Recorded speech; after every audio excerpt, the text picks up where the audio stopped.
Hello everyone! Welcome back to my YouTube channel, Pinoy Crew TV. So, hindi po tayo nakapag-upload ng ilang araw dahil busy po tayo. Ang dami-dami nang pwedeng gawa ng reaction pero hindi tayo nakagawa. Yun nga, busy. So, ngayon meron na tayong time at ang gagawa natin ng reaction ay yung tungkol sa paglantad ng Undersecretary sa panahon ni BP Sara nung siya ay Secretary ng Department of Education. So, ito ay nangyari doon sa hearing na kiniklatis nila yung paggamit sa pondo ng confidential fund at saka yung sa OBP. Tungkol pa rin ito sa pondo na nire-request ng Vice President Sara Duterte para sa taong 2025. Pero again, yung kanilang hearing ay ulit-ulit doon sa confidential fund. So, gusto talaga nilang ipin down ito si VP Sara para siya ay mag-resign or ma-impeach. So, ngayon, nung lumabas ito si Gloria Mercado, ang dami na nagsabi na mag-resign ka, wag ka nang magpa-impeach. Pero itong BP presidente natin ay talagang matapang, sabi niya hindi siya aalis. Oo nga naman, for what ground na aalis siya? Binoto siya ng mga tao. Kahit sabihin na natin na yung more than 31 million or 32 million na bumoto sa kanya, ang iba doon ay ayaw na sa kanya ngayon. Still marami pa rin. So tingnan natin mga 5 million, 10 million. So meron pa rin natitira na naniniwala sa kanya. So, ang hearing na yan ay paulit-ulit yung mga katanungan. Nandun yung KUA, nandun yung BBM. So, sinasabi nila na hindi pa nga tapos at sila ay nanghuhusga na. So, sinasabi na talagang hinahanapan na ng butas kung paano ba talaga siya mapin down. Kahit yung pagpunta niya sa beach ay ginawan din ng istorya na yun daw isang ground ng impeachment. At saka yung paggamit ng pera, yung confidential fund na 125 million na hindi daw maipaliwanag. So ikaw na Pilipino, kung alam mo ang ibig sabihin ng salitang confidential, alam mo yun, na hindi siya dapat ipaalam sa mundo. Hindi siya dapat ipaalam sa lahat kasi nga may pinaglalaanan. Now, kung makikita natin sa Senado, sino-sino ang mga nandun. Kanina pa lang pinapanumpa na yung isang representative ng Akbayan kasi sinabi ng Comelec na ito ay nanalo. So, instead na Anwaray, yung tingog ngayon kung saan si Martin Romualdez ang creator, siya yung may gawa, at yun ay kaaway ng Anwaray Party List. So, yung Akbayan kanina ay nanumpa na madadagdagan. So, tingnan natin ang ating kongreso. May mga magnanakaw. Lantaran, nakikita nyo. Yun nga sinasabi sa mga tao na may mata ka pero bulag naman, may tenga ka pero bingi naman. Hindi mo ba nakikita? Ang nakikita natin ay si BP Sara lang na gumamit ng confidential fund na 125 million na hindi nga natin alam kung siya ba talagang gumamit. Ginamit yon is because para mabawasan ang mga taong gustong manggulo. So ngayon, harap-harapan na ang mga nanggugulo ay nasa Senado, nasa Kongreso. Sila yun. Hindi nakikita ng mga tao na yung kanilang pinaggagawa sa BP Presidente ay nakikita kung anong klaseng tao sila. Tingnan natin. Sino ba dyan ang malinis? Sino? Taas ang kamay sa mga malilinis. Si ayuda dito, ayuda doon.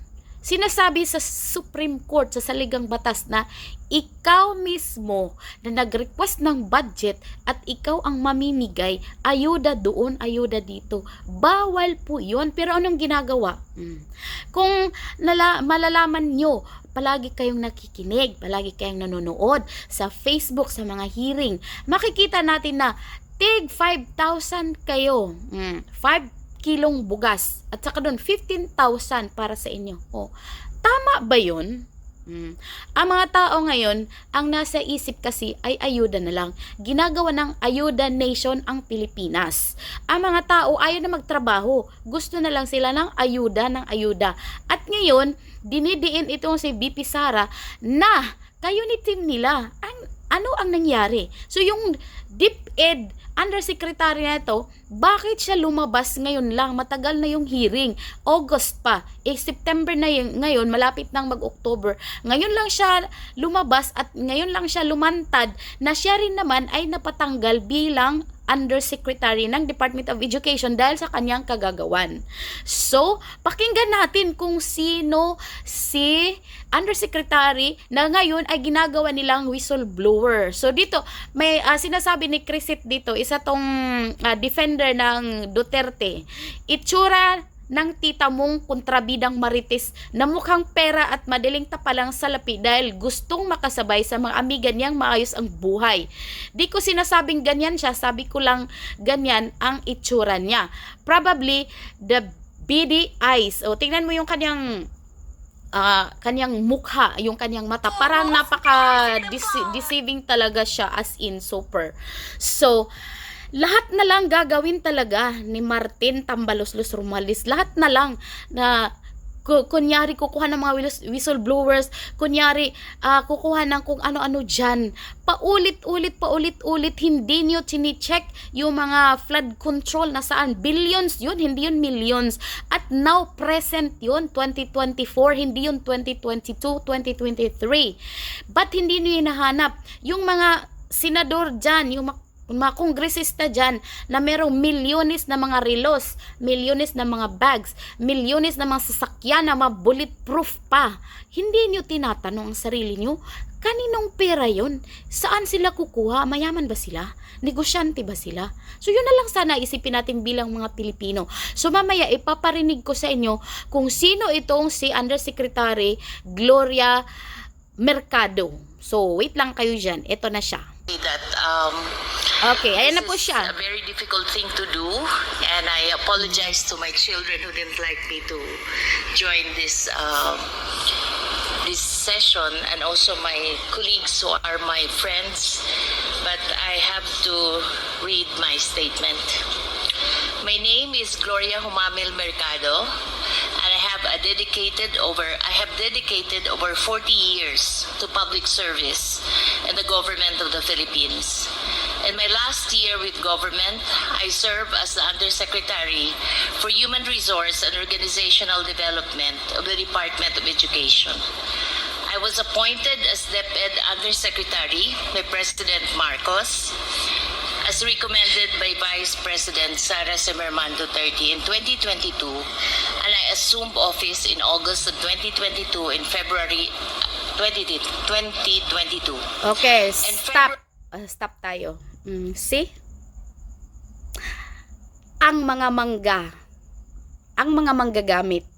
Imagine, appointed by BBM.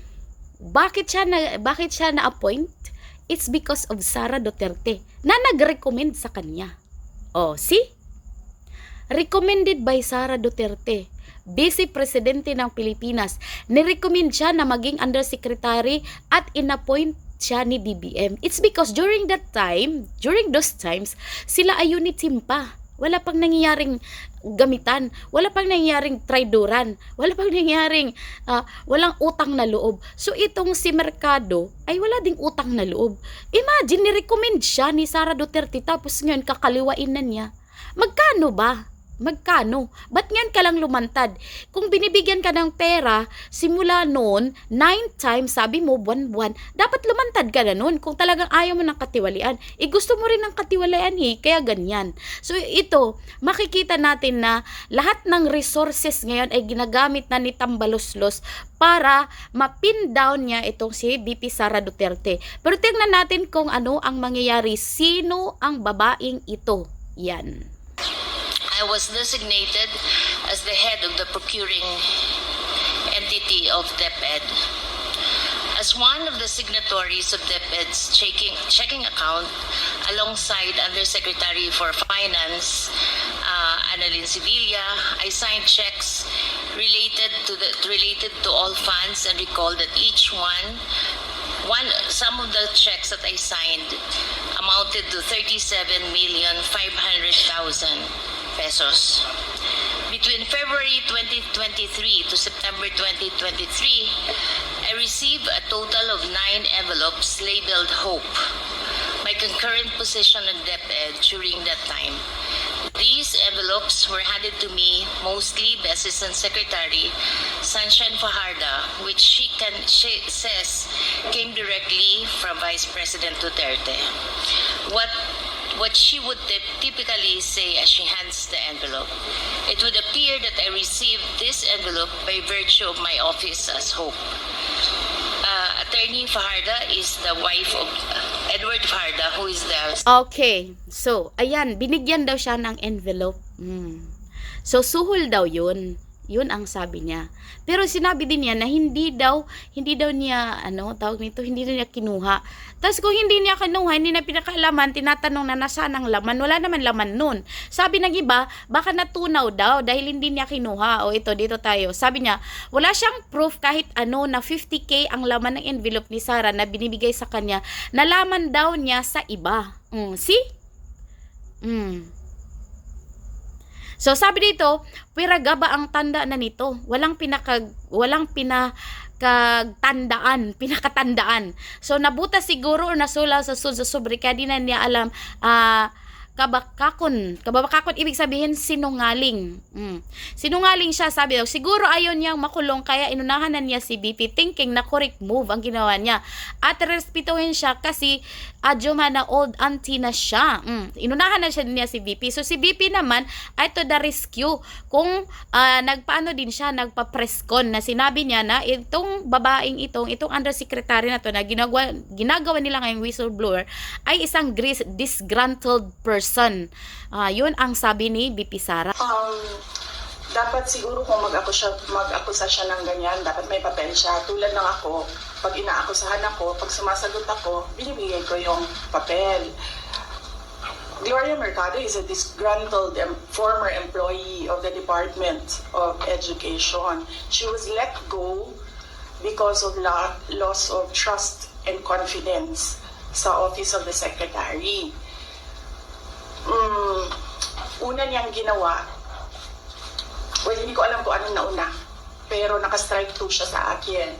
Ang una niyang ginawa, nag-solicit siya ng 16 million pesos sa isang kumpanya on paper using my name without any authorization from the Department of Education. Bibigay ni JC sa inyo mamaya yung papel. Kalagay doon.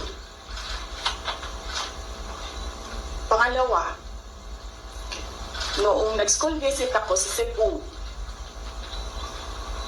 merong lumapit sa akin na teacher. Sabi niya sa akin, Inday Sara, masakit sa loob namin na mga teachers kami na nasa field.